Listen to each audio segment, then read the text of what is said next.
So now we have notes on interval notation, and we're going to start exercise 1, just as we normally would, with graphing this compound inequality, -3 less than or equal to x, less than or equal to 5. And if we are unfamiliar on how to graph this, because we forgot, keep in mind that you can always write it as a compound and statement, where you would have x is greater than or equal to -3 and x is less than or equal to 5.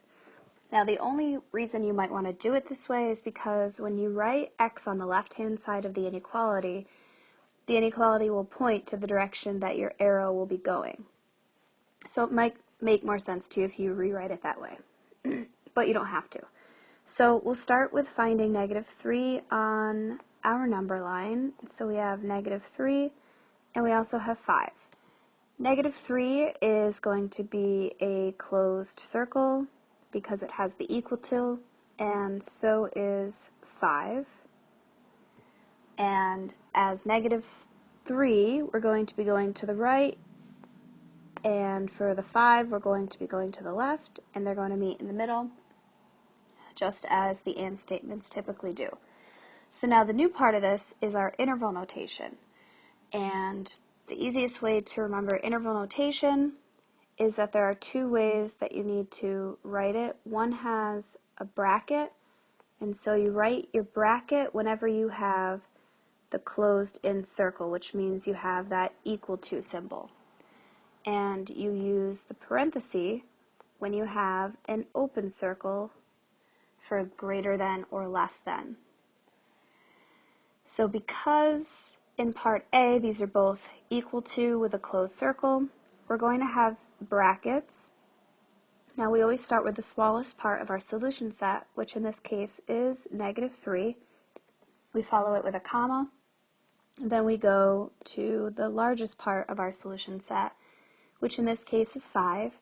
And because 5 is a closed circle, for the equal to, we need a bracket at the end. Okay, moving on to part B. We have -6 less than x less than 4. So we'll find -6 on our number line and also 4. Both of these are going to be open circles because they are not equal to, and we know that the solution will be in the middle between the two. Now the equivalent interval notation, keep in mind that these are open circles, so we're going to be using parentheses here. We'll start with the smallest part of our solution, -6, and it goes all the way up until 4, but because it does not include 4 in the solution, you end it with parentheses. Alright, part C. We have -4 less than x less than or equal to 8. So let's start by filling in -4 on our number line as well as 8. Now -4 is an open circle, 8 is a closed circle, and we know that when it's written as that compound inequality, that and statement, we have a line that connects the two in between. Now for the equivalent interval notation. So we know that -4 has an open circle, the less than, so that's going to be represented with a parenthesis. So we'll start with -4, and our solution goes all the way up into +8, but at +8 it's included in the solution set, and that means we need to represent it with a bracket. Okay, part D is a little different. We have a single inequality stating that x is greater than or equal to 4. Now we know that when x is on the left, the inequality will point to the same direction that our arrow should go. So first let's find 4 on the number line. We'll make our circle above, and it needs to be filled in since it's equal to, and we know that greater than or equal to is going to be pointing to the right. Now for the interval notation, this is a little different.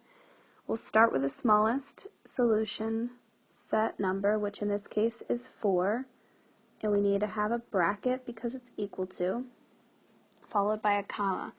Now the largest part of our solution set, well, it goes on forever in the positive direction, so that is represented with the inequality symbol.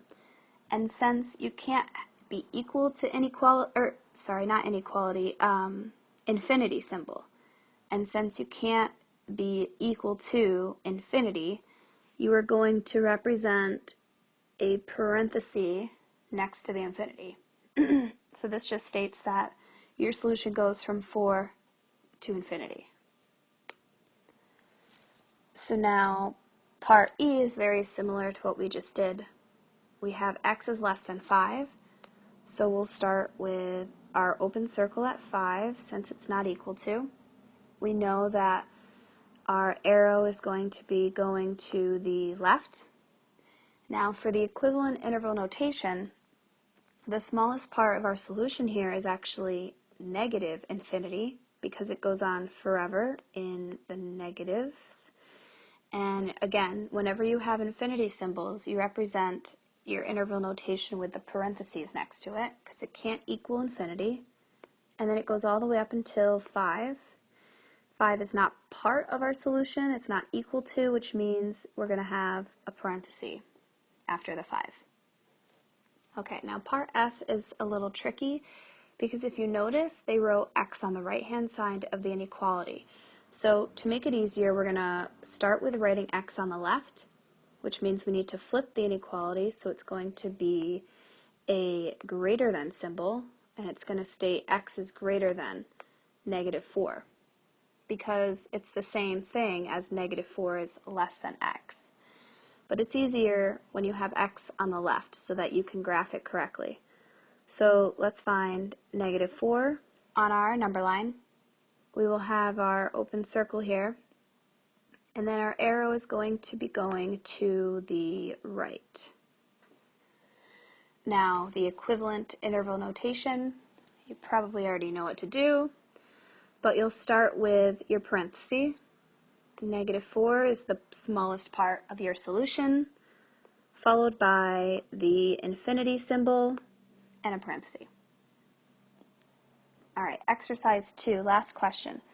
Which of the following represents the equivalent interval to -12 less than or equal to x less than 4? Well, this multiple choice question, we have a compound inequality, and we know that when it's equal to, we have our bracket.